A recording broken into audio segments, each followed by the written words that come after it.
नमस्कार दोस्तों, शाम के 7 बज चुके हैं। वक्त है प्राइम डिबेट का। मैं हूं संजय राजन। आप सबों का बहुत बहुत स्वागत है प्राइम डिबेट में। दोस्तों, आखिरकार हाथरस कांड में दोषियों पर गाज गिरना शुरू हो चुका है। सिकंदरा राव के एसडीएम, सीओ, तहसीलदार, थानेदार समेत 2 चौकी इंचार्ज को निलंबित किया जा चुका है। हादसे के बाद गठित एसआईटी की रिपोर्ट के बाद ये कार्रवाई तो देखने को मिल गई, लेकिन दोस्तों, हमने जो शुरुआती दौर में कहा था, इसी कार्यक्रम में डंके की चोट पर कहा था कि जिन अधिकारियों का निलंबन किया गया है, ये प्रथम दृष्टया ही दोषी हैं। अब रही बात जिलाधिकारी और पुलिस कप्तान की, तो जाहिर सी बात है, क्या इतने बड़े आयोजन को लेकर उनके अधीनस्थ अधिकारियों ने सूचना दी थी या नहीं कि 80,000 की जगह भोले बाबा के सत्संग में 2 लाख से ज़्यादा भक्त पहुंच गए हैं? इस बात का एसआईटी की रिपोर्ट में कोई जिक्र संभवतः देखने को नहीं मिला। हालांकि रिपोर्ट चाहे जो कहे, कम से कम इतने बड़े हादसे के बाद इन पर भी कार्रवाई की उम्मीद तो की ही जा सकती है। इसके अलावा अस्पतालों को लेकर भी संभवतः एसआईटी ने नजरें इनायत नहीं की, वरना अस्पताल के कर्मचारी, डॉक्टरों पर भी कार्रवाई जरूर देखने को मिलती। और दोस्तों, रही बात सूरजपाल उर्फ भोले बाबा उर्फ नारायण साकार हरि उर्फ पटियाला बाबा की, तो पूरे जांच में उन्हें क्यों क्लीन चिट दी गई है? बाबा पर न तो मुकदमा दर्ज हुआ और न ही अभी कोई कार्रवाई देखने को मिल रही है। बाबा पहले पत्र जारी करता है, फिर एक वीडियो जारी करता है और फिर अंडरग्राउंड। मुझे आश्चर्य हो रहा है। वैसे एक बात बताऊं, आश्चर्य होना नहीं चाहिए, क्योंकि बाबाओं का सियासी कनेक्शन भला कहाँ हमसे आपसे छुपा है। और ख़ासकर तब जब सूरजपाल के ज़्यादातर भक्त या तो जाटव हैं, यादव हैं या फिर दलित समाज से आते हैं, और तब जब सारे सियासी दल इन्हीं जातियों को साध कर अपना सियासी मकसद पूरा करना चाहते हैं। अभी तो यूपी में 10 विधानसभा सीटों पर उपचुनाव भी होना है। भोले बाबा के भक्तों का उत्तर प्रदेश के करीब 1.5 दर्जन जिलों में सीधा प्रभाव है। इसके अलावा राजस्थान, हरियाणा, मध्य प्रदेश जैसे राज्यों में भी भक्तों का जाल फैला हुआ है। ऐसे में भला कौन शेर के मुंह में हाथ डालने का रिस्क उठाएगा? इसलिए आश्चर्य नहीं होना चाहिए कि आखिर बाबा की गिरफ्तारी की मांग क्यों नहीं सियासतदानों की ओर से की जा रही है। नेता प्रतिपक्ष राहुल गांधी पीड़ितों के पास जाते हैं तो मुआवजा बढ़ाने की बात करते हैं, बाबा की गिरफ्तारी की मांग कहीं नहीं। सपा सुप्रीमो अखिलेश यादव घटना की जांच की मांग करते हैं, लेकिन बाबा की गिरफ्तारी पर चुप्पी। बीएसपी सुप्रीमो मायावती घटना पर खेद जताती हैं, दोषियों के सजा देने की बात करती हैं, लेकिन बाबा की गिरफ्तारी पर वहां भी चुप्पी। सत्तारूढ़ दल बीजेपी तो पहले ही बाबा की गिरफ्तारी से बचती नजर आ रही है। चलिए, आज हम इसी मुद्दे पर चर्चा करेंगे कि क्या इतनी बड़ी घटना हो जाए, केवल छोटे अधिकारियों पर गाज गिराने से बात बन जाएगी क्या? तो निश्चित तौर पर ये चौंकाने वाला विषय है, आश्चर्य में भी डालने का बात है। चलिए, बाबा का मायावी लोग भोले बाबा ट्रस्ट के माध्यम से लेता है दान। ये बाबा की हम थोड़ी बहुत आपको परिचय करा दें। 100 करोड़ से अधिक के संपत्ति का मालिक है बाबा। पश्चिमी यूपी में बनाए हैं 25 आश्रम। ये भोले बाबा का आप देख रहे हैं कि जो पूरा मकड़जाल है, मैनपुरी के ठिकाने पर 80 सेवादारों की फौज तैनात है। बाबा का ये मायावी लोक है। बाबा का मायावी लोक ये भी है कि हर जिले में गठित किया है एक ट्रस्ट। बाबा का मायावी लोक लोगों को जोड़ने के लिए बनाई हम कमेटी। हम कमेटी का भी गठन किया है भोले बाबा ने। एसआईटी रिपोर्ट 900 पन्ने की रिपोर्ट है। ये जो रिपोर्ट सामने आई है, 2 सदस्यीय जांच समिति ने रिपोर्ट सौंप दी है शासन को, जिस पर आपको आज कार्रवाई देखने को मिली है। रिपोर्ट में बाबा के नाम का कहीं भी जिक्र नहीं है। ये इस रिपोर्ट की खासियत जो बता रहे हैं, आयोजकों और अधिकारियों को बताया गया है इस रिपोर्ट में जिम्मेवार। रिपोर्ट में साजिश से नहीं किया गया इनकार।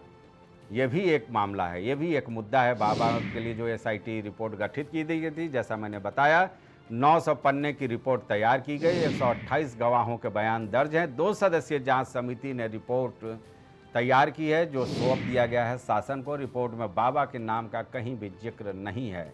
एसआईटी की इस रिपोर्ट में, जैसा कि मैंने इंट्रोडक्शन में ही सवाल खड़े किए, तो कुल मिलाकर के ये कहा जा सकता है कि लाजवाब है पूरा ये मामला, चौंकाने वाला भी है। हालांकि ये देखना होगा, क्योंकि इस पर अभी न्यायिक आयोग भी जांच कर रही है।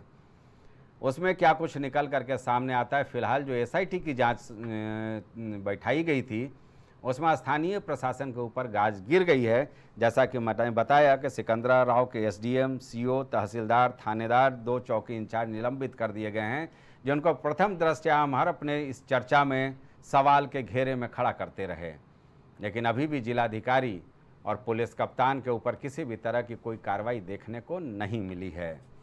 स्वास्थ्य महकमे में जिस तरह की लापरवाही देखने को मिली थी, घायलों को जब अस्पताल ले जाया गया था, उन पर भी कोई कार्रवाई देखने को नहीं मिल रही है।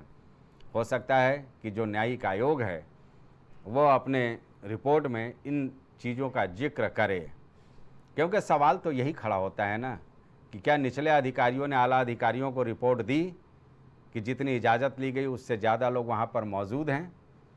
अगर दी तो निश्चित तौर पर जो आला अधिकारी हैं, यानी ज़िले का जो मुखिया होता है, जिलाधिकारी और पुलिस कप्तान, उस पर भी कार्रवाई तो बनती है। चलिए, हमारे साथ हमारे मेहमान जुड़ चुके हैं।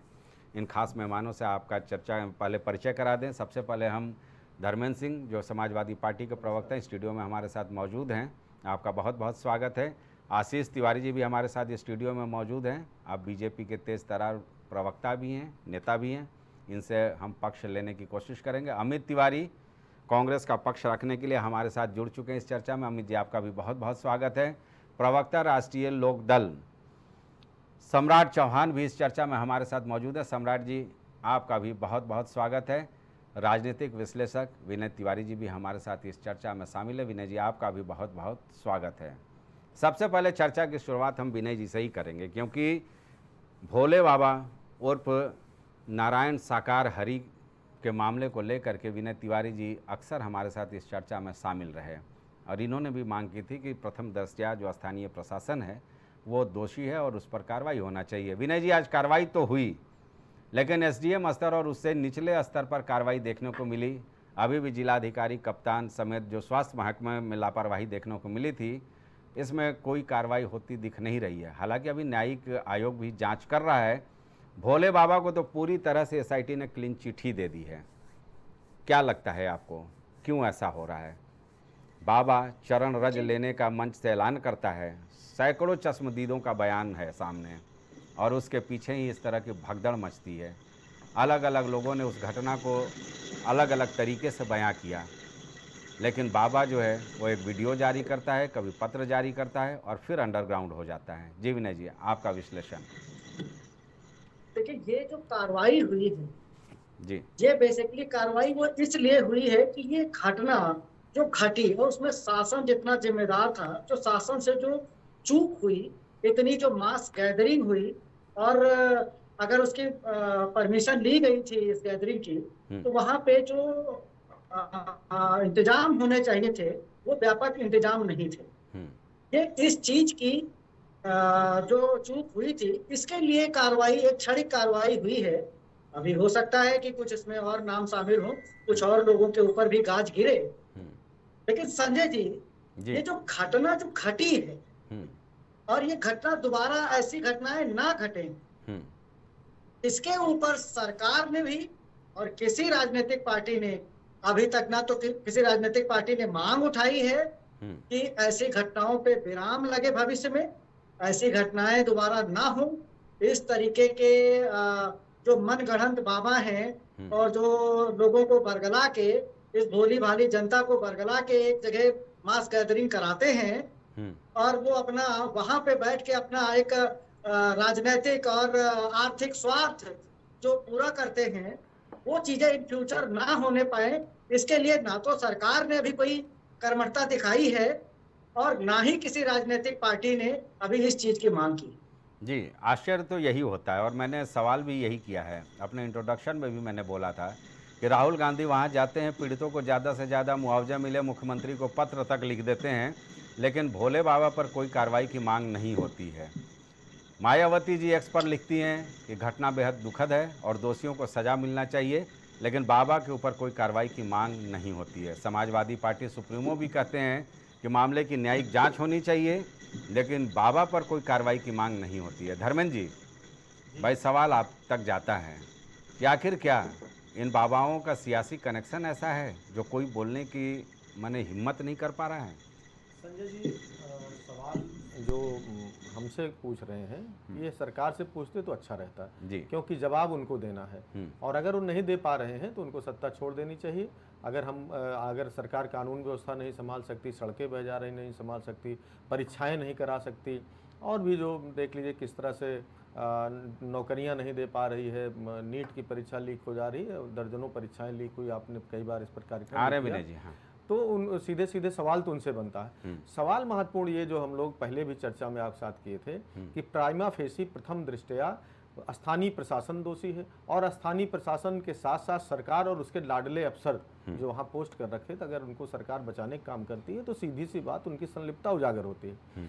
पहले दिन हमने, शायद आपको याद होगा, आपके चैनल पहले ही दिन कहा था, अच्छा होता कि घटना से सीख लेकर के मुख्यमंत्री जाते पहले, पहुंचने के पहले कलेक्टर एसपी वहां से चले आए होते, हट गए होते, सस्पेंड कर दिए गए होते, तब तो लगता आप कार्रवाई करने के मूड में हैं।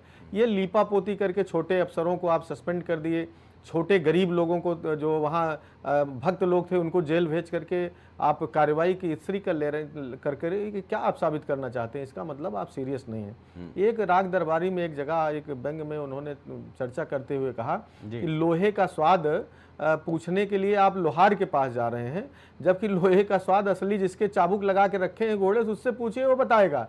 वही स्थिति है। हमने पहले ही दिन कहा था न्यायिक आयोग से जांच हो, उसमें डिजास्टर मैनेजमेंट का कोई ऑफिसर रखे जो घटना के बारे में जानकारी रखता हो। आपने वही घिसी पिटी आप जांच कमेटी को लेकर के आए हैं जो अपने अफसरों को बचाने के लिए उसको लीपापोती कर रही है। वो उनका एजेंडा है, उस एजेंडे पर चल रहे हैं। मुख्यमंत्री जी बिना किसी जांच के कह देते हैं इसमें साजिश की बू आ रही है, साजिश हो सकती है, और उसी लाइन पे वो घूम रहे हैं इधर उधर। अच्छा होता, ये सही है, पहले भी चर्चा हुई कि अगर वो घटना रोकी जा सकती थी, उस घटना की एसओपी है पहले से भी। अभी विनय जी कह रहे थे कि सरकार या कोई विपक्ष ने हमेशा आवाज़ उठाई। अगर प्रॉपर प्रशासन चैतन्य होता, उसके अंदर स्वतः स्फूर्ति होती, अपने तमाम एजेंडे से फुर्सत होती इस कार्यक्रम को भी देखने की, तो ये घटना ही नहीं होती। उस एसओपी पे केवल कस कर तब परमिशन दिए होते कि कितनी भीड़ की जगह है, जगह के भीड़ हो जाने के लिए उसके पर्याप्त इंतजामात, बैठने के स्पेस, पानी की व्यवस्था, ऑक्सीजन की व्यवस्था। कोई मिसहैपनिंग हो जाए तो उसके लिए किधर से एग्जिट होगा, किधर से इनको अरे धर्मेंद्र जी, मेडिकल सुविधाएं उपलब्ध कराई जी। शासन ने तैयारी तो की थी, 2.5 लाख लोगों पे 2 एम्बुलेंस था, एक वो फायर ब्रिगेड की गाड़ी थी, वही मेरा और 40 पुलिसकर्मी तैनात वही मैं कह रहा हूँ। कर दिए कितनी गए थे। हास्यास्पद बात है कि आपको मालूम था 80,000 की आप परमिशन दे रहे थे, कोई 500 लोगों को नहीं दे रहे थे। 80,000 की परमिशन देते समय आपने क्या तैयारी की थी? ये तो तुरंत कलेक्टर से लेकर के, अगर हेल्थ डिपार्टमेंट से लेकर के कप्तान तक को तुरंत सस्पेंड हो जाना चाहिए था। 80,000 कोई छोटी मोटी भीड़ नहीं, कोई किसी का बर्थडे पार्टी नहीं थी। 80,000 लोग इकट्ठा हो रहे थे, आप ये कह रहे 2.5 लाख हो गए। अरे साहब 80,000 की बात बताइए, 2.5 को छोड़िए, 80,000 के लिए आप पर्याप्त इंतजाम किए थे। दूसरी बात, घटना एक तो आप हो जाने दिए, वहां पर बताया आपने कीचड़ है, ये है, कीचड़ है तो आपने परमिशन कैसे दे दिया? आपके नेता और वहां एनसीडब्ल्यू की जो है चेयरमैन जाकर के वो कह रही हैं कि वहां पुलिस वालों को घुसने नहीं दिया गया। अगर पुलिस वालों को रोका जा रहा था, हालांकि वीडियोज में देखा गया कि पुलिस वाले भी उसी चरण रज में लगे हुए थे, अगर रोका जा रहा था तो क्या पुलिस ने एफआईआर की? क्या ऊपर शासन को, मुख्यमंत्री तक, सेक्रेटरी होम तक सूचना दी? और दी उन्होंने कि साहब यहाँ हमको अंदर नहीं घुसने दे रहे हैं, व्यवस्था नहीं देखने दे रहे हैं, तो मिसहैपनिंग हो सकती है। तो क्या सरकार ने त्वरित कोई निर्णय लेकर के वहाँ स्पेशल फोर्स और हेल्थ से लेकर के सारे डिपार्टमेंट को अलर्ट किया? और यदि नहीं किया तो सीधी सी बात है कि कार्यक्रम का आयोजन कोई भी करे, कार्यक्रम में भीड़ हो, ये सबका अधिकार है। वो अलग चीज़ है कि किस तरह की भीड़ है, किस तरह का आयोजन है, वो देखना प्रशासन काम है। तो उस पर अगर इस तरह की बात हो रही थी तो सीधे सीधे ऊपर से लेकर के, यहाँ लखनऊ से लेकर के उनके जो लाडले अफसर हाथरस में बैठे हुए थे सारे जिम्मेदार हैं। आप छोटे अफसरों के, इंस्पेक्टर को, डिप्टी एसपी को, एसडीएम को सस्पेंड करके क्या मैसेज देना चाहते हैं? मैसेज क्लियर कट है। आपकी एसआईटी रिपोर्ट बता रही है कि आप पूरे मामले को, जहां 125 लोगों की जान चली गई, 125 परिवार उजड़ गए, मतलब इतनी गंभीरता, त्रासदी संजय जी रोज नहीं होती है, ये सदियों में होती है। बड़ी दुर्भाग्यपूर्ण घटना। इससे सीख लेकर के सरकारें कानून बनाती हैं, अपनी तैयारी करती हैं। हाँ। इतनी बड़ी घटना हो गई और आप उसको फिर वही ढाक के 3-5 तरह की जांच करा रहे हैं। अरे जिस जांच के निर्णय पर आप आज पहुंचे हैं वो तो पहले दिन आप भी पहुंच गए थे, हम भी पहुंच गए थे, विपक्ष भी लगातार कह रहा, साथ साथ तमाम एक्सपर्ट रिटायर्ड ऑफिसर्स भी यही कह रहे थे कि ये तो है ही है, इसको तो करके आगे की जांच होनी चाहिए थी। लेकिन मेरा सवाल यही उठता है कि अखिलेश जी को कम से कम एक बार तो कहना चाहिए था कि सूरजपाल या उर्फ भोले बाबा उर्फ फिर मैं कह रहा हूं संजय जी, गिरफ्तार करे सरकार नहीं तत्काल। संजय जी, हम इन्वेस्टिगेटिंग एजेंसी नहीं है, हम विपक्ष हैं, हम जनता की आवाज आप तक पहुंचा रहे हैं। जनता की आवाज, इतने परिवार उजड़ गए, उनको न्याय मिलना चाहिए। पहली बात तो उजड़ना नहीं चाहिए था। सरकार हर तरह से फेल रही, उनका हेल्थ सिस्टम क्या कर रहा था? अगर ये घटना हो गई, आपने खुद देखा किस तरह से 4-4, 5-5 घंटे तक ऑक्सीजन का इंतजाम नहीं हो पाया, किस तरह से एम्बुलेंस नहीं पहुंच पाई, और जो वॉलेंटियर्स लेकर के गए, किस तरह से एक बयान दे रहा था, एक बच्चे को गोद में लेकर के गए, अगर ऑक्सीजन मिल गई होती तो बच जाता। कोई ऐसा बमकांड इस तरह की नहीं होती, उनको ऑक्सीजन कमी से दब गए, कुचल गए थे, इस तरह की चीज। शासन प्रशासन, जिलाधिकारी और कप्तान बिल्कुल पर कार्रवाई तो को लेकर के हम बाकी तो चर्चा कर ही रहे हैं, लेकिन इस मंच से आप एक बार केवल कह दीजिए कि भोले बाबा को तत्काल गिरफ्तार करना चाहिए, जो एक वीडियो जारी करता है और वो भी लिखा हुआ, हमें लगता है कि उनके वकील का दिया हुआ वो हलफनामा जैसे होता है, उसको पढ़ता हुआ दिखता है वो। संजय जी, हम तो लगातार कह रहे हैं पहले दिन से कप्तान और कलेक्टर को सस्पेंड कर देना चाहिए था। क्या हमारे कहने से मैं इन्वेस्टिगेटिंग ऑफिसर नहीं हूं, न समाजवादी पार्टी है। आदरणीय राष्ट्रीय अध्यक्ष जी ने, समाजवादी पार्टी का कॉन्सेप्ट क्लियर था कि इसके पहले एसओपी का अगर पालन प्रशासन ने किया होता तो ये घटना न होती, और घटना के बाद पर्याप्त अगर इंतजाम किए होते तो इतनी ज्यादा कैजुअलिटीज न होती। और होने के बाद भी सीधे सीधे जिम्मेदारी वरिष्ठ प्रशासनिक अफसरों से लेकर के नीचे तक है। अगर उनका पर्यवेक्षण दुरुस्त होता तो घटना न होती। सीधे दोषी कलेक्टर, कप्तान से लेकर के, अगर उन्होंने सूचना दी थी तो लखनऊ में बैठे ऑफिसर। चलिए, आप, मैं समझ गया कि चरण रज लेने का ऐलान करने वालों के खिलाफ कुछ बोलेंगे नहीं। हाँ विनय जी कुछ कहना चाह रहे थे, फिर अमित के पास चलेंगे।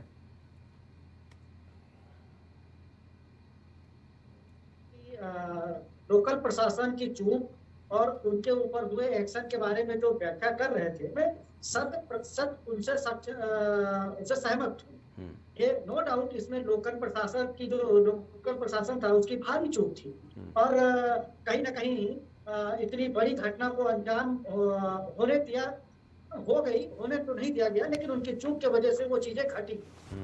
अब उसमें क्या है कि लोकल प्रशासन के खिलाफ जो एक्शन भी हुआ, उसमें लोग हटाए जा रहे हैं। कोई दूसरे प्रशासनिक अफसर आएंगे वहां पे और उस जांच को आगे बढ़ाएंगे। स्थितियां धीरे धीरे सामान्य हो रही हैं, उनको और तेजी से सामान्य करेंगे। लेकिन मूल प्रश्न ये है कि ऐसी घटना दोबारा ना हो, ऐसी घटना हो ही क्यों रही है? लोकल प्रशासन जिससे जो चूक हुई उसकी तो सजा मिल ही रही है, लेकिन ये इतने बड़े आयोजन जो होते हैं, इनके पीछे जो राजनीतिक स्वार्थ होता है जी, एक समुदाय विशेष जुड़ा हुआ है, इन सब चीजों को लेके भी इन पे प्रश्न चिन्ह उठते हैं। आज ठीक है, आखिर आज की डेट में मणिपुर में कोई घटना होती है, जैसे धर्मेंद्र जी ने बताया कि वो सरकार का फेवर, सरकार को जवाब देना चाहिए उस पर, लेकिन सरकार अगर जब ये आनाकानी करती है तो पूरा हिंदुस्तान का विपक्ष मणिपुर में संसद से लेकर सड़क तक सरकार को घेरता कि नहीं घेरता? सारी विपक्षी पार्टियां घेरती कि नहीं घेरती? कहीं पे भी दंगा होते हैं तो विपक्ष का एक नैतिक कर्तव्य है कि अगर सरकार किसी मुद्दे पे फेल हुई है तो उन घटनाओं को जो है सामने लाए और उनकी व्यापक जांच कराए और उन घटनाओं को। विनय जी, एक आंकड़ा दूंगा मैं, दूसरे चरण में एक आंकड़ा दूंगा, फिर आपसे विश्लेषण लूंगा, क्योंकि मैं भी पूरी तैयारी के साथ आया हूं आज। अमित तिवारी जी, भाई राहुल गांधी आए, हमें लगा कि वो मांग करेंगे कि जो चरण रज लेने का ऐलान हुआ था मन से, जिसकी वजह से इतना बड़ा हादसा हुआ, हालांकि स्थानीय प्रशासन तो पूरी तरह से विफल रह ही रहा, लेकिन जिसकी वजह से यह हादसा हुआ, बाबा साहब चरण रज लेने की बात नहीं कहते तो ये भीड़ उस तरह से सड़कों पर आकर नतमस्तक नहीं रहती और उसके ऊपर एक के ऊपर एक लोग चढ़ते चले गए और जो नीचे आ गया वो मर गया, तो ये घटना ही नहीं होती। तो राहुल गांधी जी भाई मांग कर देते यहाँ आकर के कि ठीक है, पीड़ितों को मुआवजा तो बहुत दिया जाए, लेकिन इस तरह के जो ढोंगी बाबा हैं इन पर भी कार्रवाई की जानी चाहिए, लेकिन नहीं। राहुल गांधी जी ने अपने यात्रा के दौरान और उनसे मिले और उन्होंने शोक संवेदना प्रकट की और उन्होंने कहा कि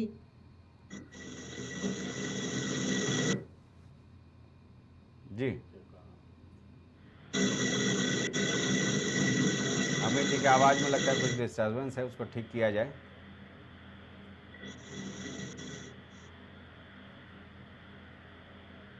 जी अमित जी,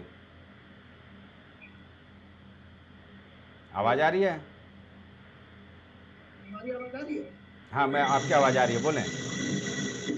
तो मैं इस बात को कहना चाह रहा था कि राहुल गांधी जी ने तुरंत कहा कि मुआवजा तो एक अलग विषय है, मुआवजे से हम जानों को लौटा नहीं सकते, और जो ये घटना हुई है ऐसी दशकों में कई घटना होती है, वो भी लापरवाही की वजह से हुई है। अब आप बताइए, जांच करने वाली एजेंसी सरकार के साथ है, सरकार ही उस चीज में जांच कर रही है, विपक्ष मांग भी तो उठा सकता है। विपक्ष ने मांग उठाई है, राहुल गांधी जी ने भी इस बात को कहा है कि जब हम आप सब लोग जानते हैं कि चरण रज का मामला है और चरण रज को कहने वाला बाबा है, तो सरकार के मुखिया उससे सज्जन क्यों कहते हैं? वो अगर उस व्यक्ति को सज्जन के नाम से संबोधित करेंगे तो आपको लगता है कि जो बनी हुई एसआईटी है उसकी हिम्मत पड़ेगी कि वो जाएगी जांच करने के लिए बाबा का स्टेटमेंट दर्ज करने के लिए? हमें तो नहीं लगता। हम कह रहे हैं कि नाम है नहीं है वो तो एक अलग विषय है। दूसरी बात ये है कि जो एसआईटी थी उसकी हिम्मत नहीं पड़ी। देखिए, एक बार मजाल देखिए क्यों हिम्मत नहीं पड़ी, क्योंकि इसके पीछे मुख्यमंत्री जी के द्वारा कहा गया संबोधन था, एक सज्जन है बाबा। तो ये अगर इनको सज्जन ही मानते हैं ना, तो हम तो बार बार इस चीज को कहते हैं कि भारतीय जनता पार्टी का एक चरित्र रहा है, राम रहीम को भी सज्जन कहे, आसाराम को भी सज्जन कहे, तो इन्होंने तो सज्जन ही कहा। हम सब अब जिस परिवेश में रहते हैं वहां देखते हैं कि जिस प्रकार से हम लोगों की व्यवस्था में कोई अगर सजा याफ्ता व्यक्ति होता है, उसे घर पर कोई कैजुअलिटी होती है, उसे पैरोल नहीं मिलती है। और इसी भारतीय जनता पार्टी का चरित्र है। और उसी बलात्कारी बाबा को, राम रहीम को 30-30 दिन की फिल्म शूटिंग के लिए पैरोल दी जाती है। तो बाबाओं के साथ चरित्र क्या है भारतीय जनता पार्टी के साथ, हर कोई जानता है। और जब प्रदेश का मुखिया जब हम और आप आज डिस्कशन यहाँ पर कर रहे हैं कि बाबा ने कहा कि चरण रज लीजिए, जब हम आप सब डिस्कशन कर रहे हैं, लेकिन तुरंत ही स्टेटमेंट में सज्जन शब्द से संबोधित कर दिया जाएगा।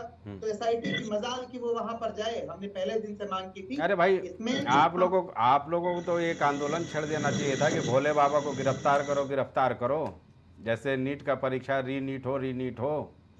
देखिए, हमने सबसे पहले कहा कि सबसे पहले विपक्ष कह रहा है कि लोगों को न्याय मिलना चाहिए। न्याय न सिर्फ आर्थिक, देखिए इस आर्थिक मुआवजे से न्याय की परिभाषा सिद्ध नहीं होती है, ये काम सरकार को करना है। अब आप समझिए वो आयोजक के तौर पर उन बाबा तक कैसे पहुंचेंगे जो अपने आला अधिकारियों को सस्पेंड नहीं कर पाए। अरे अमित जी, एक चीज देखो, तथ्यों पे बात करो। बाबा के 25 आश्रम हैं, एक आश्रम की कीमत अमूमन अगर 1 करोड़ रुपए भी मांग ली जाए तो 25 करोड़ है। बाबा खुद चंदा नहीं लेते हैं, लेकिन राम कुटीर चैरिटेबल ट्रस्ट है जिसके जरिए करोड़ों रुपए यहाँ आते हैं। 100 करोड़ से ज़्यादा का संपत्ति का भी पता चल गया है। हालांकि एसटीएफ पूरा विस्तार से जांच कर रही है और संभवतः ईडी भी इस मामले में आएगी सामने कि इतना बड़ा साम्राज्य कैसे खड़ा हुआ बाबा का, वो भी खबर आ जाएगी, मैं पहले ही बता दे रहा हूँ आपको। लेकिन आप लोग कम से कम खुल करके मांग तो करो मन से भाई। उन पीड़ित आत्माओं को जिनकी मौत हो गई है, उनकी आत्मा को तो शांति मिलेगी कि हाँ, समाजवादी पार्टी, कांग्रेस और जो विपक्षी दल के नेता थे, सत्तारूढ़ दल भले ना करें, लेकिन विपक्षी दलों ने खुलकर मांग की कि इस अपराधी बाबा को भी गिरफ्तार करना चाहिए। पूरा इस बात की मांग करता है कि इस घटना में संलिप्त हर उस अंतिम व्यक्ति तक एसआईटी और जांच देश की सर्वोच्च एजेंसियां पहुंचे और लोगों को न्याय मिले। अब ये काम सरकार के पाले में है, सरकार उसे कैसे क्रियान्वित करती है, कैसे एग्जीक्यूट करती है। मैं मान लूं कि भोले बाबा की गिरफ्तारी को लेकर के आप लोग कह रहे हैं, क्योंकि सबके पास है भाई, हजारों लोगों चश्मदीदों का बयान है भाई कि उन्होंने कहा कि चरण रज, और चरण रज के लिए लोग सोचे कि अब पैर तो बाबा का छू नहीं पाएंगे, उनके नीचे की धूली तो ले नहीं पाएंगे, तो गाड़ियों से उड़ते हुए धूल का ही हम लोग स्पर्श कर लें। रोड पर चारों तरफ अब तो सारी तस्वीरें क्लियर है ना कि लाखों लोग आ गए, रोड के दोनों किनारे झुक गए और माथा टेक करके खड़े हो गए। पीछे से आया रेला उनको उनके ऊपर चढ़ गया और जो नीचे के लोग थे वो दबते चले गए। आप और हजारों दर्शक और देश के करोड़ों करोड़ों लोग जानते हैं, तो इस बात को एसआईटी कैसे नहीं जानती है, सरकार कैसे नहीं जानती, और एसआईटी ने अभी तक पूछताछ उनसे क्यों नहीं की, ये सवाल सरकार से पूछा जाना चाहिए। बिल्कुल, मैंने अपने इंट्रोडक्शन में ही किया कि मुझे 2 चीज़ों पर आश्चर्य हुआ कि एक बाबा के ऊपर कार्रवाई नहीं, दूसरा जिलाधिकारी और वहाँ के कप्तान की एसआईटी के जांच के दायरे में नहीं है, और स्वास्थ्य महकमा का वो अधिकारी जो पूरी तरह से लापरवाह नजर आया। आशीष जी, आपके पास चूंकि आखिर में आएंगे, क्योंकि पहले इन लोगों का सुन लें, उसके बाद फिर आपसे पक्ष ले लेंगे। सम्राट चौहान भाई, एसआईटी की रिपोर्ट से आप कहाँ तक सहमत हैं? छोटे अधिकारियों पर केवल कार्रवाई कर दी जाए, खाना पूर्ति हो गया?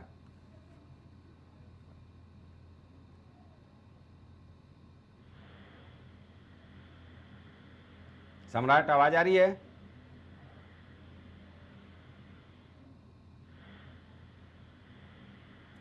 संभवतः सम्राट के पास आवाज़ ही नहीं पहुंच रही है।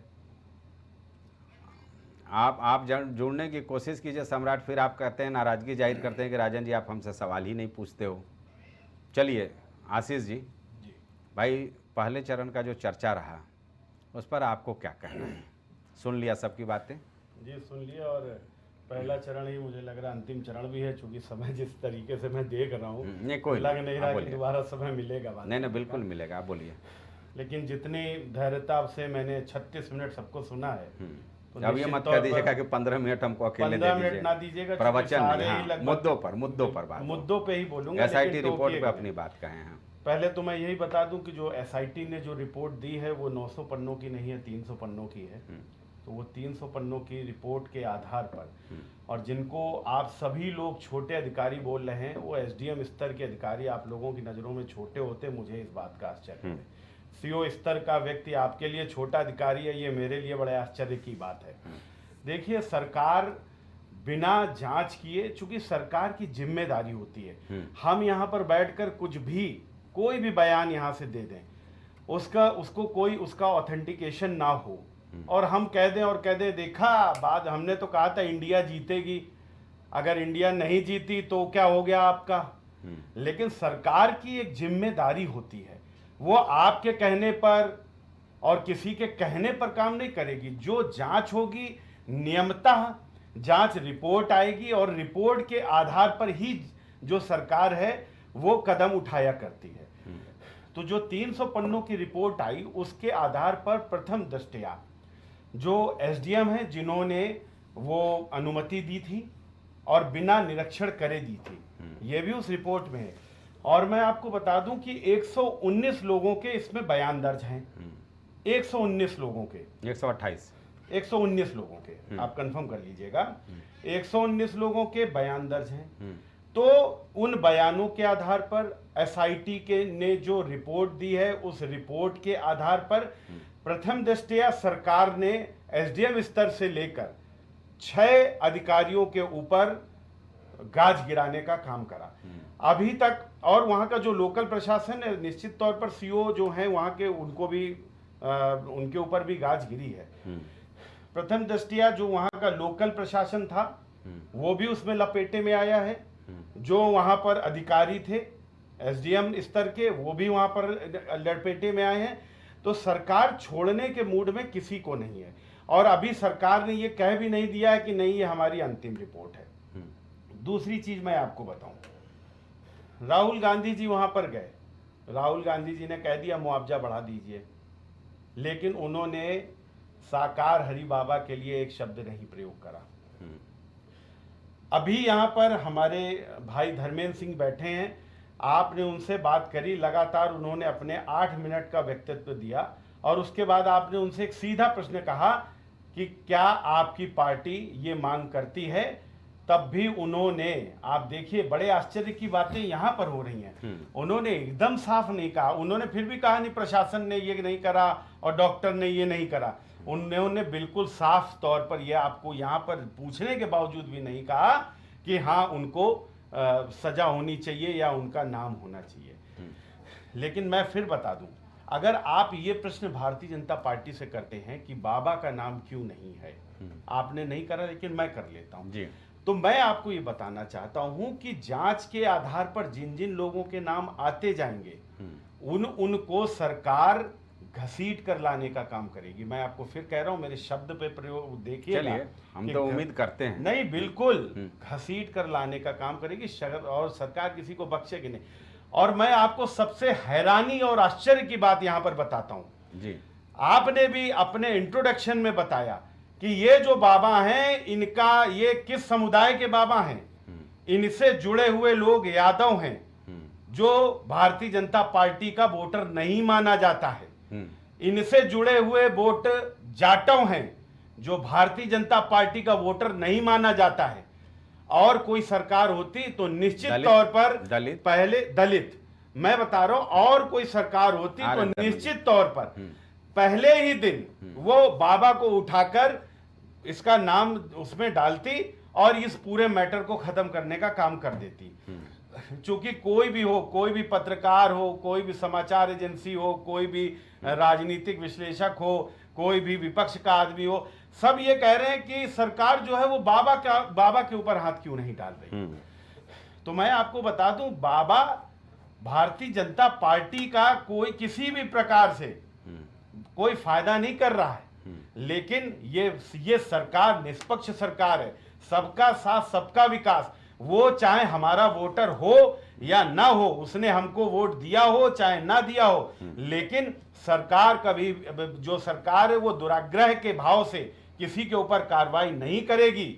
सरकार पहले निश्चित तौर पर उन तथ्यों को जानने की कोशिश करेगी, पकड़ेगी उन लोगों को जो इसमें संलिप्त है। लेकिन एक बात मैं जरूर आपको बता दूं, इसमें संलिप्तता सिर्फ बाबा तक की नहीं, बाबा के पीछे भी जो पूरा नेक्सस है, जो रैकेट है, जो लोग बाबा का नाम लेने से समाजवादी पार्टी और कांग्रेस, हमारे विपक्ष डर रहे हैं। वो जाते तो हैं, वो मुआवजे के लिए जरूर बात करते हैं, लेकिन वो बाबा का नाम नहीं लेते हैं, आपके 6 बार पूछने पर भी नाम नहीं लेते हैं।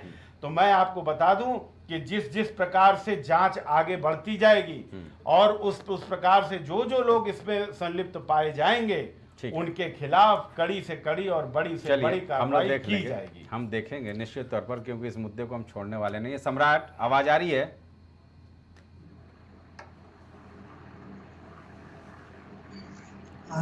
सम्राट, जो हाथरस कांड में SIT के रिपोर्ट पर जो कार्रवाई हुई है, उसे आप कितना इत्तेफाक रखते हैं? क्या ये कार्रवाई माना जाए कि पूर्ण है? देखिए, सबसे बड़ी अति संवेदनशीलता नहीं करनी चाहिए हमें इस मुद्दे पर। राजनीति करना नहीं चाहिए। जो लोग राजनीति कर रहे हैं, ये बहुत ही घटिया किस्म की राजनीति है। आप ये समझिए कि ये लोग सबसे पहले कह रहे थे, जब कोई दुखद घटना हो गई है तो सबसे पहले हमें उनके समस्याओं को समाधान करना चाहिए, और हमें ये भी ध्यान रखना होता है कि सिर्फ दोषियों पे कार्रवाई हो, और जो दोषी नहीं है उनपे कहीं गलती से कार्रवाई ना हो जाए। बाबा दोषी हैं या नहीं? सवाल। अगर बाबा दोषी होंगे तो बाबा पर भी पूरी कार्रवाई होगी, कहीं बख्शा नहीं जाएगा। और अभी तक ये लोग कह रहे थे कि सेवादारों पे कार्रवाई होगी, अधिकारियों पे कार्रवाई नहीं हुई। अब जब आज 6 अधिकारियों पे कार्रवाई हुई, ये बताइए, जिस जो है वो जिलाधिकारी को ये अधिकारी नहीं मानते हैं क्या? SDM को, CO को अधिकारी नहीं मानते हैं क्या? थाना अध्यक्ष को निकाला गया, जो है सस्पेंड किया गया, तहसीलदार को सस्पेंड किया गया, 2 चौकी प्रभारी को सस्पेंड कर दिया गया। जो मुख्य आरोपी अभी जांच जारी है, और 12 जुलाई को न्यायिक जांच भी आने वाली है। रिपोर्ट सुप्रीम कोर्ट में मामला न्यायालय में है, और 12 जुलाई को इसका जो है रिपोर्ट आने वाली है। ये लोग सिर्फ राजनीति करना चाहते हैं इस मुद्दे पर। हमारा बड़ा ही एकदम क्लियर स्टैंड है, ये संवेदनशील मामला है। हर निर्दोष व्यक्ति को इसमें सजा होगी, कोई भी दोषी व्यक्ति इसमें ना फंसे, इसका भी हमें ध्यान रखना है। ठीक है सम्राट, लेकिन ये समझना होगा, ये कोई ऐसा नहीं है मामला जिसमें कि शराब कांड हो गया और 1 दर्जन लोगों की मौत हो गई। 123 लोगों का मौत का मामला है, बहुत गंभीर है। धर्मेंद्र जी भाई, सवाल तो यही है ना कि बाबा के जाटव, यादव और दलित ये समर्थक हैं। एक आंकड़ा भी मैं लेकर के आया हूँ कि उत्तर प्रदेश में जाटव और यादवों की आबादी अलग अलग देखी जाए तो करीब 11 से 12% के आसपास है, और बाबा के जो 80% फॉलोअर्स हैं वो जाटव और यादव बिरादरी से हैं। शेष जो 20% हैं वो दलित या अन्य पिछड़े वर्ग के लोग हैं। यूपी में दलितों की आबादी 21% के आसपास है। इसीलिए आशीष जी जो सवाल खड़ा किए उसमें जाटव और यादव तक तो गए, लेकिन दलितों को लेकर के नहीं बोले कि ये हमारे वोटर नहीं हैं। भाई आपका जवाब, आशीष जी ने भी सवाल खड़े किए, लेकिन मेरा ये आंकड़ा और इसके ऊपर जवाब। कहीं उपचुनाव को लेकर के आप लोग हौले हौले कदम तो नहीं बढ़ा रहे हैं? बड़े संजय जी बड़ा दुख होता है जब इस तरह के सवाल सुनते हैं जी। सवाल किससे होना चाहिए? जांच एजेंसी किसके पास? आज सत्ता में कौन लोग बैठे हैं? देखिए, भारतीय जनता पार्टी के हमारे साथी अभी जब बोल रहे थे तो किस तरह से जो है उन्होंने दलितों पिछड़ों को लेकर के भारतीय जनता पार्टी की नफरत की बात उन्होंने कही कि उनके समर्थक ये हैं। महत्वपूर्ण ये था कि 125 परिवार उजड़ गए, इतनी बड़ी दुर्घटना हो गई। आप उसमें जात देख रहे हैं, बाबा की जात देख रहे हैं, भक्तों की जात देख रहे हैं, मरने वालों की जात देख रहे हैं। अच्छा होता आप उसको दुर्घटना चाहे जिस तरह की साजिश तहत है, क्या है, ये तो आपके इन्वेस्टिगेशन विषय है, आप बार बार कह रहे हैं। किसकी गलती है? पूरे एक घटना की जांच की मांग जब हम लोग लगातार कर रहे हैं, तो उस घटना के पीछे ऊपर से लेकर नीचे तक, टॉप टू बॉटम, लेफ्ट से राइट, जो भी जितने लोग हैं, उस पूरे के पूरे लोगों की भूमिका की जांच होनी चाहिए। और जांच करके कार्रवाई किसने रोका है? आखिर आप जिसको बंद करना चाहते हैं, आपने जिन लोगों को बंद किया, कोई हाथ पकड़ने गया था सरकार का? हाँ, लेकिन उसमें कुछ निर्दोष लोग गए हैं, ऐसा जो है लोगों ने बताया, तो उसको भी आपके संज्ञान में लाया गया कि आप निर्दोषों के साथ अन्याय अत्याचार न करिए, उनका परिवार देखिए। वहां असली दोषी कौन था? ये लगातार जो प्राइमा फेसी दोष सिद्ध हो रहा था, जो स्थानीय प्रशासन का, जो डिस्ट्रिक्ट एडमिनिस्ट्रेशन का। और अगर डिस्ट्रिक्ट एडमिनिस्ट्रेशन कार्रवाई नहीं हो रही है तो होम डिपार्टमेंट के नाते चीफ मिनिस्टर तक, और हेल्थ सिस्टम अगर सही नहीं है तो हेल्थ मिनिस्टर के नाते डिप्टी सीएम तक, ब्रजेश पाठक तक। वो कार्रवाई की बात विपक्ष कह रहा है, उस घटना की पूरी न्यायिक जांच की बात कर रहा है। आप इंडिविजुअल किसी पार्टी से ये उम्मीद कैसे कर सकते हैं कि वो कह दे कि इसमें संजय राजन जी दोषी हैं? संजय राजन जी 5 लोग बुलाए हैं, यहाँ डिबेट करा रहे हैं, हम सब लोग बैठे हैं। अगर कोई मिसहैपनिंग हो जाएगी तो आपकी भूमिका की जांच होगी कि आपने बुलाया था, बस यही दोष है। किसी भी घटना दुर्घटना में प्रशासन का काम, शांति व्यवस्था बनाने का काम किसका होता है? शांति व्यवस्था को सन्नाटे में, मातम में बदलने का जो घटना हुई, बदल गया, उसकी जिम्मेदारी तो प्रशासन थी, जिसकी जिम्मेदारी शांति बनाने की थी, उसने इस घटना को हो जाने दिया। ये तो सिंपल सी बात थी, विदाउट एनी इन्वेस्टिगेशन ये प्राइमा फेसी दिख रहा था। वो होना चाहिए था। जांच से तुरंत कलेक्टर एसपी को हटाते तो वो जो इन्फ्लुएंस कर रहे होंगे, जो अपने हिसाब से लोग बयान दिला रहे होंगे, वो भी हट जाता। स्थानीय प्रशासन के लोगों का ऐसा होता है, ये होना चाहिए था। ये देखा है योगी आदित्यनाथ सरकार में छोटे छोटे घटनाओं पर भी तत्काल डीएम निलंबित हुए हैं। इसलिए मुझे समझ में नहीं आ रहा है कि ऐसी आखिर क्या मजबूरी यहाँ आ गई है कि 123 लोगों की मौत। हाँ, संजय जी, डीएम इसमें निलंबित करा गया। संजय जी भारतीय जनता पार्टी को ये बता करके कि सीईओ और एसडीएम बड़े अफसर हैं, उन 125 लोगों की मौत को आप जस्टिफाई नहीं कर सकते ना। 123 लोगों की मौत पर अगर एसडीएम स्तर का अधिकारी निलंबित होता है और ये बता के मैंने बहुत बड़े अफसर कार्रवाई करके वो वापस आ जाएंगे क्या? बात कर रहे हैं, बोलिए। जिस दिन ये घटना हुई है उसके बाद से जांच प्रक्रिया शुरू हुई है, और जांच प्रक्रिया के पहली जो रिपोर्ट आई है, उस रिपोर्ट के अंदर में एसडीएम सहित 6 अधिकारी निलंबित कर अच्छा, ये काम तो हो सकता था। सुनो, बड़ी समस्या है, जवाब इकट्ठे ये नहीं होता। एक काम तो हो सकता है कि एसआईटी जाकर के बाबा का बयान दर्ज कर लेती। आप पूरा क्यों संजय जी, मैं आपको बताऊं, भारतीय जनता पार्टी के साथ एकदम बढ़िया से मजे से नहीं आशीष जी, तो आप टोक देते हैं। नहीं आशीष जी, अगर आप जवाब नहीं देने देंगे तो बुलाने का कोई अर्थ नहीं, आप बोलिए। आशीष, मेरे सिर्फ देखिए, आरोप सुनने के लिए मैं यहाँ नहीं बैठूंगा। संजय जी, अगर मैं उनका जवाब दे रहा हूँ, धर्मेंद्र जी जरा इनको बोलने दीजिए। आपको रखना पड़ेगा, जल्दी बोलिए। 36 नहीं, जहाँ जवाब मुझे तर्क संगत नहीं लगेगा मैं टोकूंगा आशीष। नहीं तो कौन सा तर्क संगत नहीं लगा आपको? मैं सिंपल ये बोल रहा हूँ कि एसआईटी क्या बाबा के पास जाकर के उसका बयान ले ली? आप अभी पूछ रहे हैं, इससे पहले इसीलिए जोड़ दिया कि इकट्ठे आप जवाब दे दीजिए। हाँ, ये नहीं, चलिए बोलिए। संजय भाई, देखिए बोलने दीजिए, है ना, ऐसा नहीं होता है। बोलिए। पहली रिपोर्ट आई है एसआईटी की, और आपको पता है कि 3 एजेंसियां इसमें, जिसमें कि एक सेवानिवृत्त जो जज हैं, न्यायिक जांच, न्यायिक जांच, वो भी चल रही है उसमें। ये अभी कुछ ये ऐसा नहीं है कि ये बिल्कुल फाइनल आ गया है। आपको धैर्य रखने की आवश्यकता है, और आप अगर इस चीज का दबाव बनाएंगे कि जल्दी जल्दी में हम कोई गलत फैसला लें, तो ये होने वाला है नहीं। आप लोग लाख यहाँ पर चीखते चिल्लाते रहिए। पहले दिन जब हुआ था तो आप स्थानीय प्रशासन में हमने सीओ से लेके और सबको वहां निलंबित करने का काम कर दिया। से भोले बाबा को जिम्मेवार बताया है। भोले बाबा, मैं फिर कह रहा हूं ना, आप जिम्मेदार बता रहे हैं। एक तर्क आशीष जी समझ लीजिए, फिर उस पर जवाब दे दीजिएगा। आप कहीं से कोई खाने का चीज लेकर के जाते हैं, पूरे परिवार को फूड पॉइजनिंग हो जाता है, तो आप किसको दोषी मानेंगे? उस डॉक्टर को जो आपका इलाज कर रहा था कि जिस दुकान से वो आया था? भोले बाबा अगर चरण रज लेने की बात नहीं कहते तो यह हादसा होता ही नहीं। भले प्रशासन चाहे 40 पुलिसकर्मी लेकर के, मैं जवाब दे लूं जी। क्या एक भी बार मैंने इस डिबेट के अंदर में ये कहा कि नहीं भोले बाबा जो हैं वो निर्दोष हैं? ऐसा मैंने कुछ कहा है जो आप मुझे इस तरीके के उदाहरण बता रहे हैं? मैंने बिल्कुल नहीं कहा। मैंने कहा भोले बाबा जांच के दायरे में हैं, और जांच में उनकी संलिप्तता आते ही मैंने आपके चैनल पे कहा है घसीट के लाने का काम किया जाए। इतनी बड़ी मैं बात बोल रहा हूं, आप ये कैसे कह रहे हैं कि मैं कोई उनको बचाने का काम मैं किसी को नहीं कर रहा हूं। मैं सिर्फ ये कह रहा हूं कि सरकार अपनी जिम्मेदारी निभा रही है, और उसने शुरू कर दिया है काम। पहली रिपोर्ट आने के बाद में 6 अधिकारियों को निलंबित करने का काम किया जाता है और ये जांच जैसे जैसे बढ़ेगी, क्योंकि 3 एजेंसियां इसमें काम कर रही हैं और सबके भी आने दीजिए आप ना। आखिरी एजेंसी तक हम इंतजार करेंगे। आप करिए और इसमें मैं बता दूं सुप्रीम कोर्ट भी इसमें इन्वॉल्व हो चुका है। हमने वो 12 जुलाई विशाल का तिवारी संजय जी वकील हैं, सुप्रीम कोर्ट भी संजय जी कर रही है। संजय जी की बात हो जाती है, संजय जी सुप्रीम कोर्ट को इसलिए आना पड़ रहा है कि देख रहे हैं सरकार कोई काम नहीं कर रही है। नहीं, वो तो धर्मेंद्र वही जी, आप हाँ, किसी ठीक है। मुद्दे में चले मैं 30 सेकंड में बता दूं, करेक्ट कर दूं आशीष जी को। एक मटा रहे हैं। अमित का पहले बात सुन लेते, फिर धर्मेंद्र जी आपके पास आते हैं जी।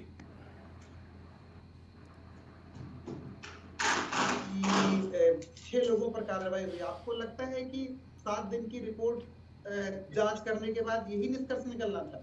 ये निष्कर्ष तो पहले दिन निकल गया था कि प्रथम दृष्टया जो लापरवाही हुई थी प्रशासन की थी, लेकिन इससे और भी जो लोग जुड़े हैं, जैसे जब हम और आप आज डिस्कशन कर रहे हैं तो हम वहाँ कप्तान और जिलाधिकारी की बात कर रहे हैं, वहाँ सबसे सर्वोच्च अधिकारी आज वो भी बैठे हुए हैं जो 119 से 128 लोगों के बयान दर्ज किए गए हैं। क्या उन्होंने उसको प्रभावित नहीं किया होगा? ये सोचने का विषय है। अब किन आधारों पर टिके हुए हैं, उनको क्या जिम्मेदारी दी गई है, रिपोर्ट को कैसे मैनेज करेंगे? देखिए अमित भाई, इतना विश्वास करेंगे अगर आप ना, तो जिंदगी में कोई सुन लीजिए, फिर तो उत्तर प्रदेश में सरकार जो है भारतीय जनता पार्टी की है, फिर तो सरकार है, तो आप कह देंगे सरकार जांच को वो कर देगी, तो सरकार पहले हटाओ, दूसरे की सरकार बनाओ। गजब तर्क देते हैं भाई आप लोग, ऐसा नहीं होता है।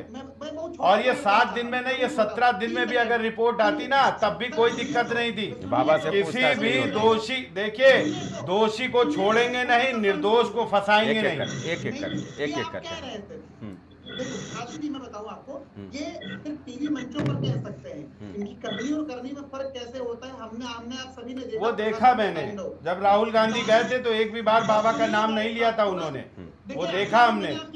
वो राहुल गांधी गए थे, एक भी बार बाबा का नाम नहीं लिया उन्होंने, वो दिखा वहां पर, सिर्फ मुआवजे की बात करके चले आए थे। कतरी करनी मत बताइए हमें आप। नहीं तो जिन सेवादारों को आप भेज दिए थे, क्या उनका नाम राहुल गांधी ने लिया था कि सेवादारों को जेल भेजिए? विपक्ष के किसी नेता ने सेवादार का नाम लिया था?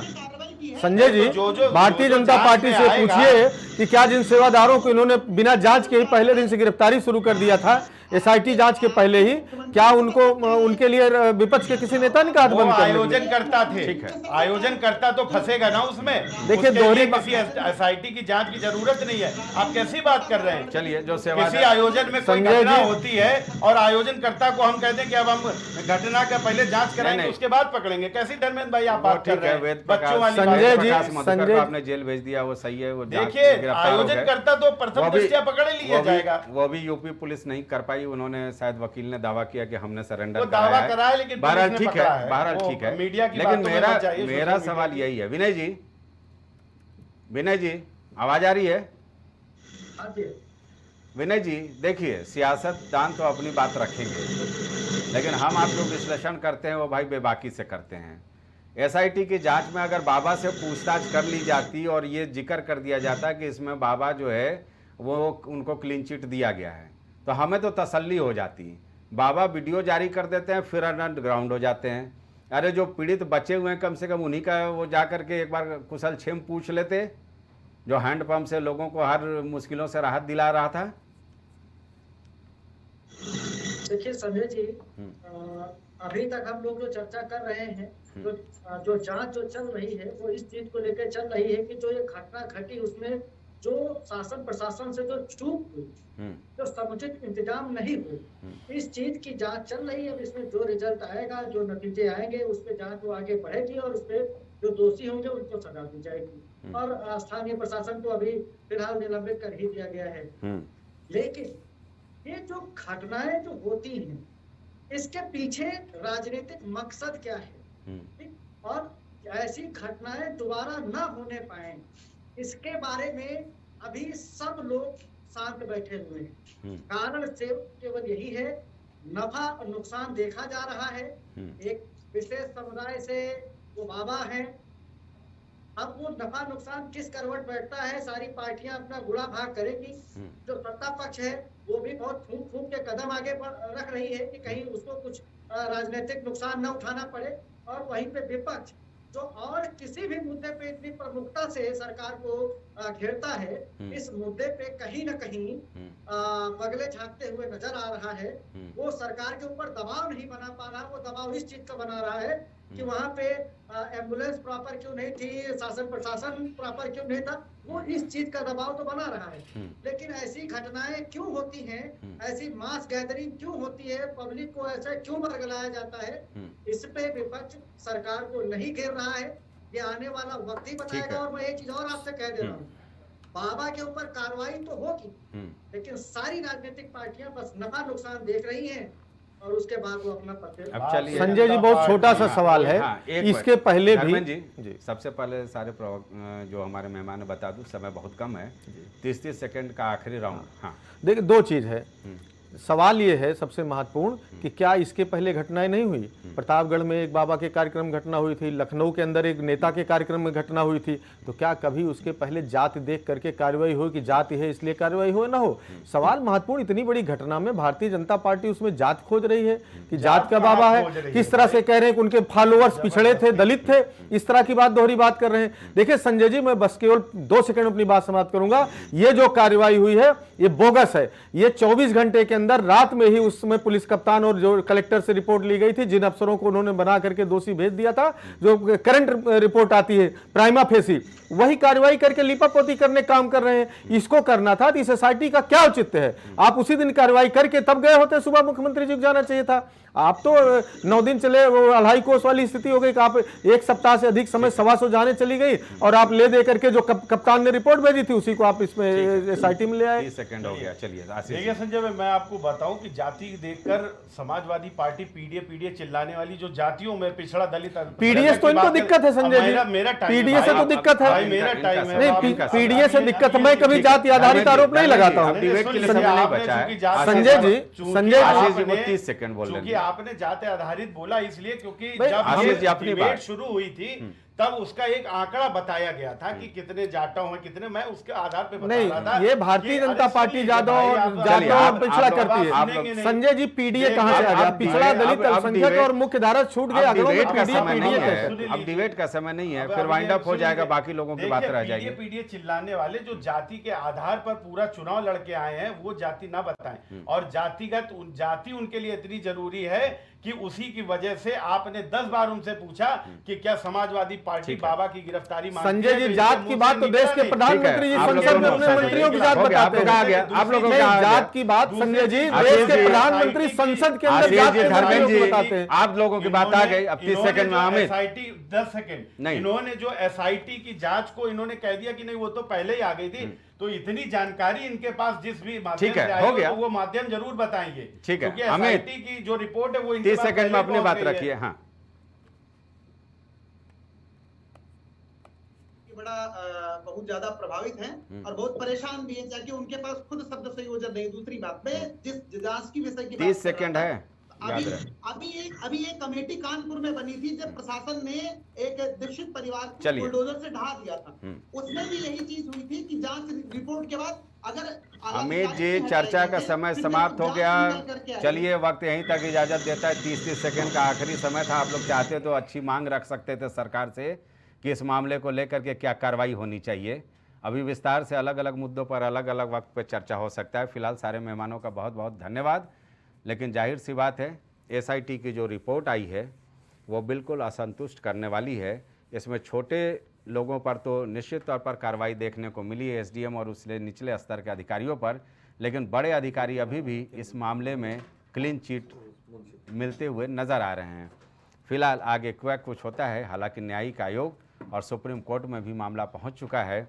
उसमें देखने वाली बात होती है कि क्या भोले बाबा जो चरण रज लेने के नाम पर ऐलान किया और उसकी वजह से 123 लोगों की जान गई, क्या वो भी कानून के दायरे में आता है या नहीं। फिलहाल इस चर्चा में इतना ही। मुझे दीजिए इजाज़त। नमस्कार।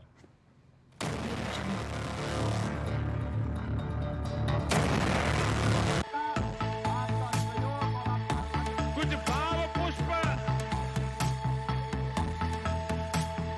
आप देख रहे हैं प्राइम टीवी, सच साहस सरोकार। गुड़गांव के टॉप ब्यूटी सैलून में से एक About You nails and beauty salon and academy, जहां मिलता है आपको नेल एक्सटेंशन जैसे सभी तरह की कॉस्मेटिक सेवाएं। पता 17 basement Huda market, sector 40, Gurgaon. संपर्क करें 9555299960। Cosmo laser dental clinic and dental implant centre, जो देता है आपको वर्ल्ड क्लास की बेहतरीन डेंटल सुविधाएं। पता प्रथम तल, वृंदावन टावर, ऑपोजिट होटल जेके palace, civil lines, Prayagraj, Uttar Pradesh. संपर्क करें 3938882172। Medico hospital and super speciality centre, जहां होता है स्पेशलिस्ट डॉक्टरों की निगरानी में बेहतर इलाज। संपर्क करें 9455270200। पता नए हाईकोर्ट के सामने, Ismailganj, Faizabad road, Lucknow. MGM hospital and research centre, advance neuro and spine surgery centre. आपका स्वास्थ्य ही हमारी प्राथमिकता। पता झलवा, प्रयागराज। वॉलपेपर की बेहतरीन डिजाइन के साथ इंटीरियर और एक्सटीरियर के कार्यों का बेहतरीन अनुभव।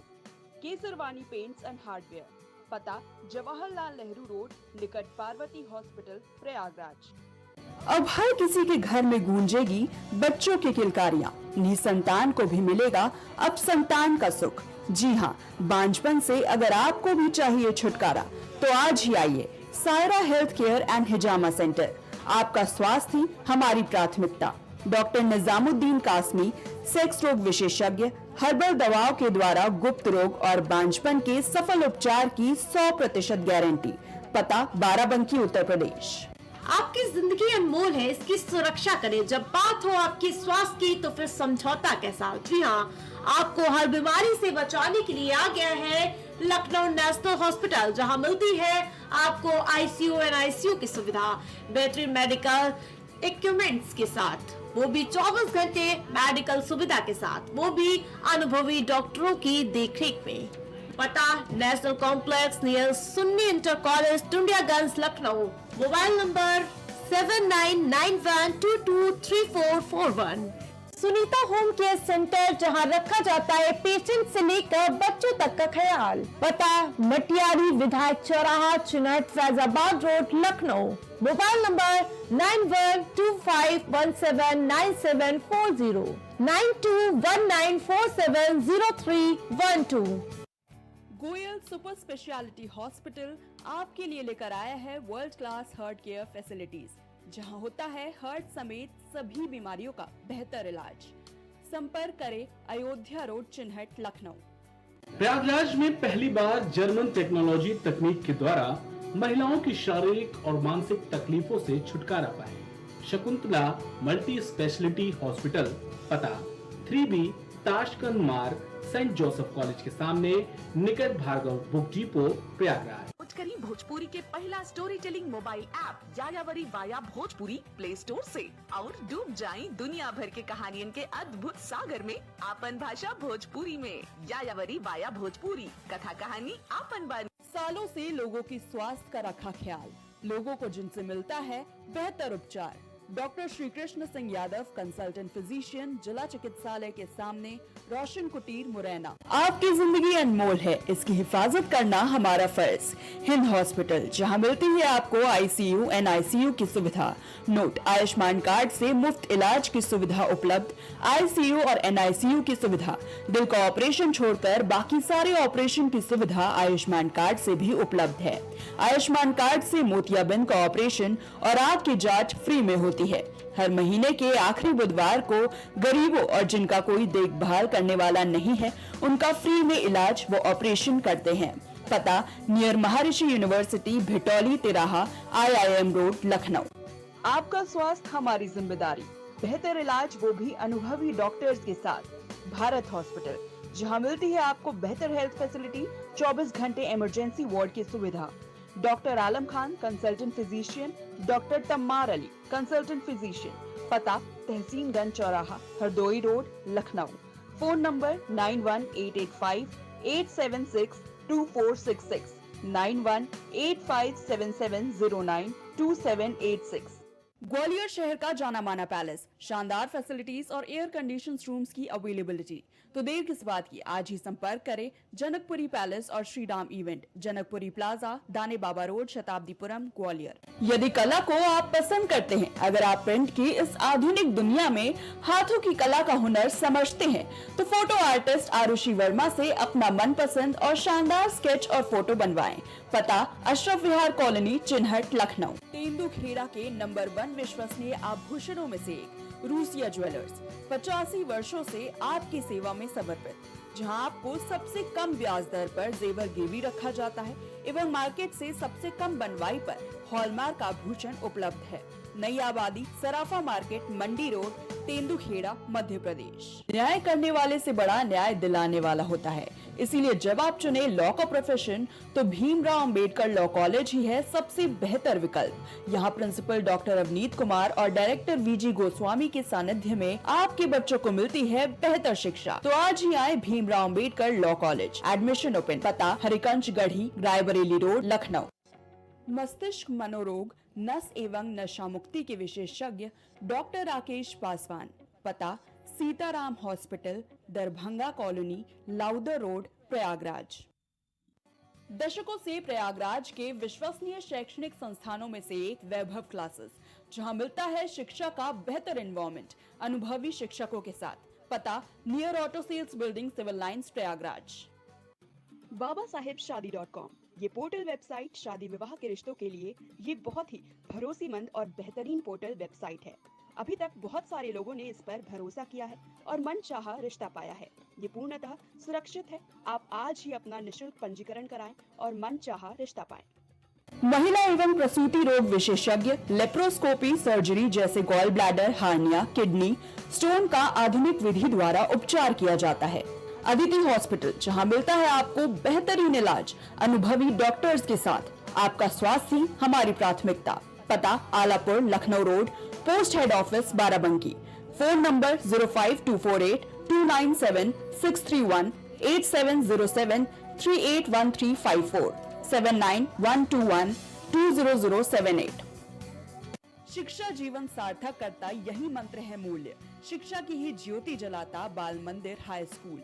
बच्चों के सुनहरे भविष्य के लिए आज ही चुने Bal Mandir high school, Jabalpur road, Deori, जिला रायसेन। Admission open. देवरी का प्रतिष्ठित ज्वेलरी शोरूम श्रीकांत ज्वेलर्स। 18, 20 और 22 कैरेट सोने के आभूषणों की विशाल रेंज, चांदी के बर्तन व आभूषण, गिरवी सुविधा उपलब्ध। संपर्क करें सराफा बाजार, देवरी, जिला रायसेन। रेरा से स्वीकृत वेंकटेश सिटी कॉलोनी, जहां आपको मिलेगी बेहतर रोड, पानी की टंकी, साथ ही कॉलोनी की सुरक्षा के लिए कंपाउंड वॉल। पता वेंकटेश सिटी स्टेडियम के पीछे, Ambedkar ward, Tendukheda, Narsinghpur. Phone number 19238155 130।